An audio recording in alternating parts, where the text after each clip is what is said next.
I went to play golf one day at a place called Canyon Meadows, and one of my playing partners was Dave Rutherford, who at that time was a morning man at CHQR Radio, and he saw how many people I knew, he saw the way I was on the golf course, and then he hired me in '89 at CHQR, and I was there for 20 years, 20 plus years.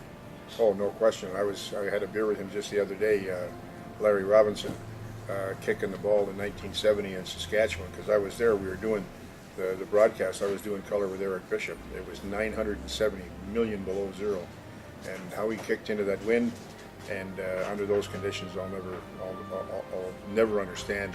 But that was easily the highlight probably the highlight.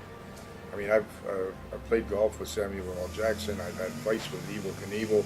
I had a fight with Muhammad Ali. But the highlight for me of all my sports stuff was watching Larry Robinson kick that ball in 1972. So we had a press conference, and Kenny Newens went over to Evel Knievel and asked him if he'd guest on this Saturday show.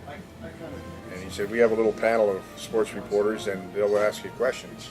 And Knievel said, I'll do the show as long as he's not on the panel. And he pointed to me. That made my day. And when Muhammad Ali was here, and this was before he started to lose it, he and I had a verbal argument in a thing called the Kinsman Center, which sat right where the Saddle Dome is today. And Henry Viney, the late Henry Viney, who is the first winner of the Max Bell, or the Chester Bell, I think he's the first winner. He said afterwards, he walked over and said, Billy, you won the fight. Okay, a verbal battle with Muhammad Ali, and I won. So there you go. Those sort of things.